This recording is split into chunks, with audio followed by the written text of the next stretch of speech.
ஆன்ம நேய அன்பர்கள் அனைவருக்கும் ஆத்ம வணக்கம். வேலூர் சித்த வித்தை தவ மையத்தின் சார்பில் நம்முடைய ஞானபிதா ஜெகத்சோதி சுவாமி சிவானந்த பரமஹம்சர் அவர்கள் உலக மக்கள் நலன் கருதி உருவாக்கிய சித்த வேத தத்துவத்தை உங்களின் செவிகளுக்கும் சிந்தனைக்கும் பயன் தரும் வகையில் தினம் தினம் வழங்கப்படுகிறது. அதன் தொடர்ச்சியாய் இன்று 59ஆம் நாள் தொடக்கம். ஈஸ்வர சேவை செய்யாதவர்களை இந்துக்கள் என்று சொல்ல இடமுண்டோ? சொல்ல இடமில்லை. ஆனால் உலகத்தில் நானா மதங்கள் உண்டென்று சொல்வது பைத்தியக்காரத்தனமாகும். ஏனென்றால் மதங்கள் முதலியது யாதொன்றுமில்லை. அப்படி உண்டென்று சொன்னால் தானே ஒரு மதமல்லாமல் வேறு மதமில்லை. அந்த ஒரே மதத்திற்காகும் ஈஸ்வர மதம் என்று பெயர். அதனால் உலகத்தில் ஈஸ்வர மதமான ஏக மதம் அல்லாமல் வேறே மதமில்லை. இந்து மதம் என்பது இன்னு மதமாகும். இன்னு அதாவது இந்து என்பது சந்திரனாகும். மதம் என்பது ஸ்தாபனமாகும். எதையாகும் ஸ்தாபிக்க வேண்டியதென்றால் சந்திரனையாகும். சந்திரன் என்பது மனமாகும். அந்த மனமாகின்ற சந்திரனை ஈஸ்வரனாயிருக்கிற ஜீவனில் ஸ்தாபிப்பது, அதாவது நிறுத்துவது இந்து மதம். இவ்விதம் யாரொருவர் செய்கிறாரோ அவர் இந்து மதஸ்தராகும். அவ்விதம் அல்லாதவர் இந்து மதக்காரராகும், புத்த மதக்காரராகும், கிறிஸ்துவ மதக்காரராகும், முகமதிய மதக்காரராகும் என்று அபிமானிக்கிறதல்லாமல் மதத்தை பற்றிய யாதொரு அறிவும் உள்ளவர் அல்ல, யாதொரு மதஸ்தரும் அல்ல. அது எவ்விதமென்றால் இந்து மதக்காரர் என்று அபிமானித்து வருகின்றவரில் பட்டவரும் 72 அடி விலகி நிற்க வேண்டியவருமான நாயாடி என்கிற ஒரு ஜாதிக்காரர் உண்டு.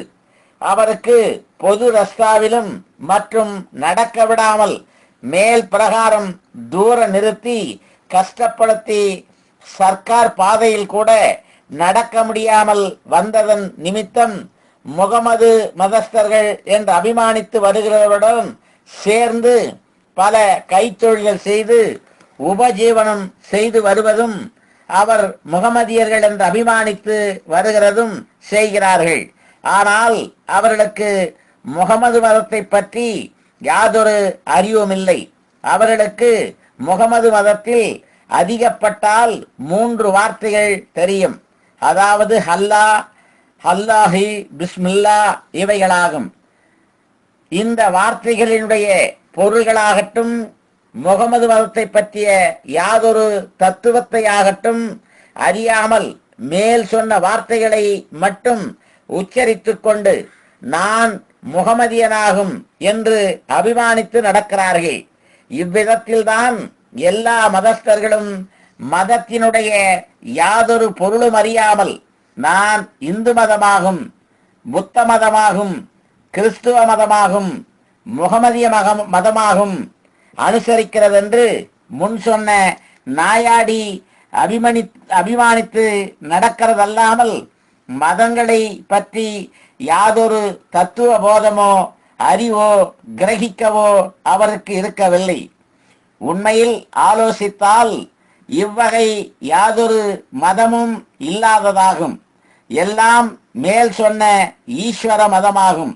அவ்விதமுள்ள ஈஸ்வர மதத்தை அறியாமல் இருந்த ஒரு காலத்தில் புத்தர் என்கிற ஒரு மகான் உண்டாகியும் அவர் ஈஸ்வர மதத்தினுடைய தத்துவத்தை கிரகித்து ஈஸ்வர விசாரணை செய்ய வேண்டியதற்குள்ள உண்மை மார்க்கத்தை ஸ்தாபிக்கவும் செய்தார்.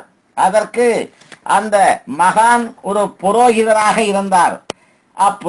புரோகிதராகிய புத்தர் என்கிற மகான் ஸ்தாபித்ததின் நிமித்தம் அதற்கு அவருடைய பெயரை அனுசரித்து புத்த மதம் என்று பெயர் உண்டாயிற்று.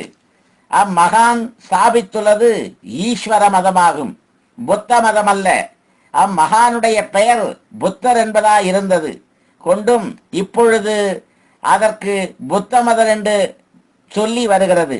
ஆனால் அந்த மகானுக்கு புத்தர் என்றல்லாமல் சுக்கிரன் என்ற பெயர் இருந்திருந்தால் அவரால் ஸ்தாபிக்கப்பட்ட மதத்திற்கு என்ன மதம் என்றாகும் பெயர் சொல்லுவது? சுக்கிர மதம் என்றாகும். அப்பொழுது புத்த மதம் என்கிற ஒரு மதம் உண்டாகுமோ? இல்லை.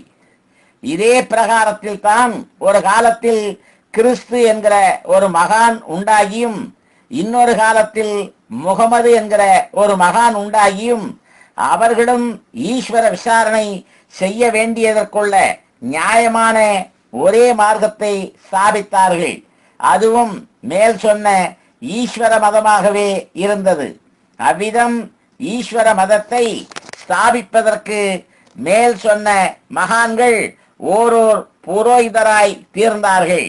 அந்த புரோகிதர்களாகிய கிறிஸ்து என்கிற மகானும் முகமது என்கிற மகானும் ஸ்தாபித்ததன் நிமித்தம் கிறிஸ்து மதம் என்றும் முகமது மதம் என்றும் பெயர்கள் உண்டாகியிருக்கின்றன. அம்மகான்களுடைய பெயர்களுக்கு அனுசரித்தாகும் அம்மதங்களுக்கும் தனித்தனியாக பெயர்கள் வர காரணம். கிறிஸ்து என்கிற மகானுக்கு ஜார்ஜ் என்றும் முகமது என்ற மகானுக்கு ஷேக்குட்டி என்றும் பெயர்கள் இருந்ததேயானால் அந்த மதங்களுக்கு இப்பொழுது என்னவாகும் பெயர்கள் சொல்ல வேண்டும்? ஜார்ஜ் மதம் என்றும் ஷேக்குட்டி மதம் என்றும் ஆகும். அப்பொழுது மேல் சொன்னதான மதங்கள் உண்டோ? இல்லை. ஆனால் மதங்களுக்கு எதை அனுசரித்து வித்தியாசமான பெயர்கள் உண்டாயின? குருநாதன்மார்களுடைய பெயர்களை அனுசரித்தாகும். ஆனால் குருநாதன்மார்களாகிய அந்த மகான்கள் எந்த மதத்தை ஸ்தாபித்திருக்கிறார்கள்? ஈஸ்வர மதத்தையே ஆகும். அப்பொழுது எத்தனை மதங்கள் இருக்கும்? ஈஸ்வர மதம் என்கிற ஒன்று மாத்திரம். ஆனால் ஈஸ்வர மதம் என்கிற ஒரே ஒரு மதமல்லாமல் வேறு யாதொரு மதமும் இல்லை.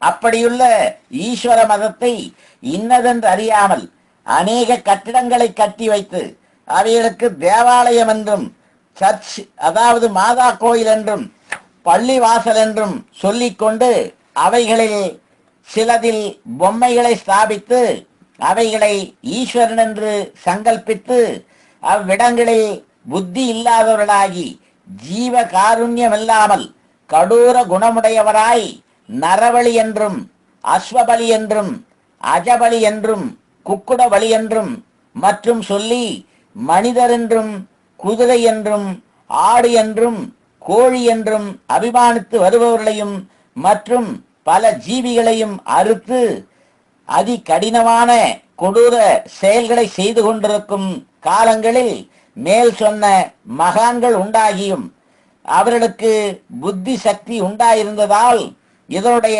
உண்மையை ஆலோசித்து தெரிந்து உலகத்தில் மிகவும் திரேக பிரயாசை அனுபவித்தும் கஷ்டப்பட்டும் மேல் சொன்ன கொலைகள் தப்பிதமென்றும் உண்மையான மார்க்கம் இன்னதாகும் என்றும் அதாவது உலகம் என்பது தன்னுடைய சக்தியிலிருந்து உண்டானதென்றும் அந்த சக்தியை தன்னில் தானே லயிக்க செய்ய வேண்டியதென்றும் அதாகும் உண்மை என்றும் மற்றவையெல்லாம் தவறுதலாகும் என்றும் அவர்கள் ஸ்தாபித்திருக்கிறார்கள்.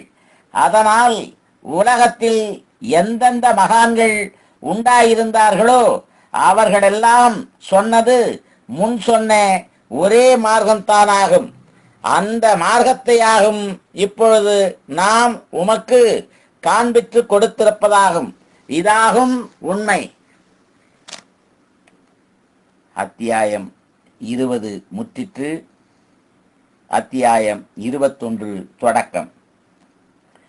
சுவாமி பிரம்மோபதேசமாகும் மோட்சம் கிடைப்பதற்கு வேண்டுமென்றும் அது மகா வாக்கியங்களாகிய சதுர் வாக்கியங்கள் அதாவது 4 சொற்கள் என்றும் உலகத்தில் சொல்லி வருகிறார்கள்.